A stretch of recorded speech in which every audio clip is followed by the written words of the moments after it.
What's up guys, this is Masi. Welcome to my channel. In this video I want to show you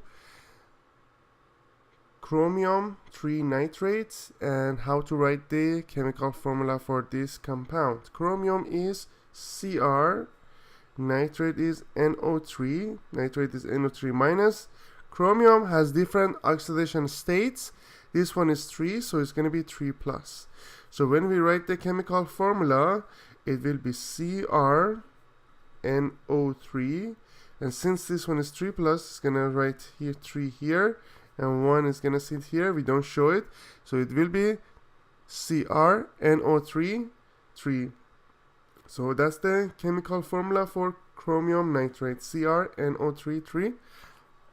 I hope you like this video. Please leave me a comment if you have any question and I'll get back to you as soon as I can.